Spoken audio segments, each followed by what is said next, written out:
ওয়ালাইকুম রহমতুল্লাহ বারাকাতুহু। এখানে বসে কতদিন ভিডিও বানিয়েছি, অনেকগুলো দিন এখানে বসে বসে ভিডিও বানিয়েছি। দিনে রাত্রে সকালে, বিশেষ করে শুক্রবার সকালে ভিডিও বানাতাম। খুব সুন্দর সুন্দর দৃশ্য হতো এই ফুল গাছগুলোর নিচে।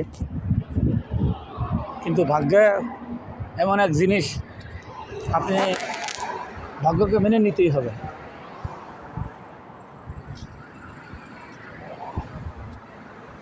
এই ফুল গাছগুলোর নিচে আমি কত ভিডিও করেছি বসে বসে শুক্রবারে।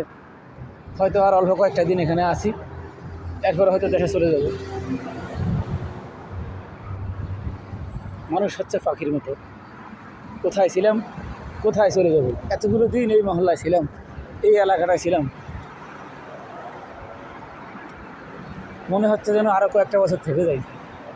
কিন্তু কী করবো, চাইলেই তো আর সম্ভব না, চাইলেই থাকাও সম্ভব না। কারণ সব জায়গার একটা সিস্টেম আছে, নিয়ম নীতি আছে। তো চেষ্টা করছি থেকে যাওয়ার জন্য ভাই, চেষ্টা করছি নিজেকে নিজে এই অতটুকু সান্ত্বনা দিতে পারবো, বা আমার সাথে আমার এখানে কিছু কলিগ আছে যারাও চেষ্টা করেছেন আমাকে রাখার জন্য। কিন্তু শেষ পর্যন্ত আমি কপিলের সাথে পারিনি। আমি কি বলে অসহায় হয়ে গেছি। একটা মানুষ যখন অসহায় হয়ে যায় তখন তার কিছু করার থাকে না। আমি দিন শেষে অসহায় হয়ে গেছি। শেষ পর্যন্ত আমাকে এই জায়গাটা ছাড়তেই হবে। খুব শীঘ্রই দেশে চলে যাব, দোয়া করবেন।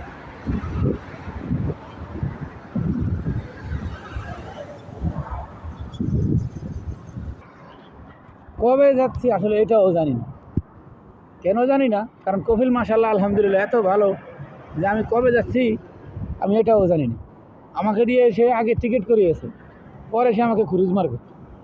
কত ঝামেলা যে সে আমার সাথে করছে এক আল্লাহ ছাড়া কেউ জানেন।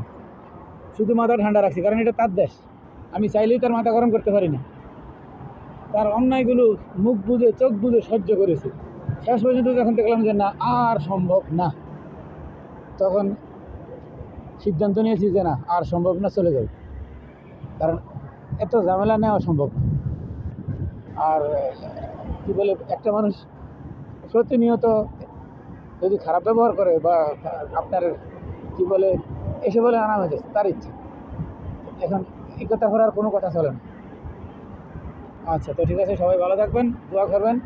খুব শীঘ্রই দেখা হবে, খুব শীঘ্রই দেশে দেখা হবে ইনশাআল্লাহ। আসসালামু আলাইকুম রহমতুল্লাহি ওয়া বারাকাতুহু। দেশে গেলে কী করবো না করবো, দেশে গিয়ে চিন্তা করবো, কিছু করার নেই। অনেকে বলে এখানে থেকে কিছু ঠিকঠাক করতে। ভাই, দেশে গেলে কোথায় যাব, কী করবো না করবো, দেশের যাওয়ার আর আগ পর্যন্ত বলা যাচ্ছে না।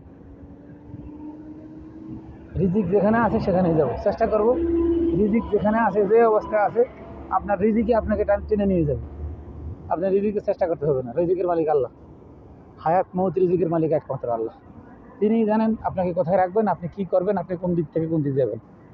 আপনি আপনার চেষ্টা করে যান, ইনশাআল্লাহ উপরওয়ালা আপনার জন্য, আল্লাহ আপনার ভালো করুক। আসসালামু আলাইকুম ওয়া রাহমাতুল্লাহি ওয়া বারাকাতুহু।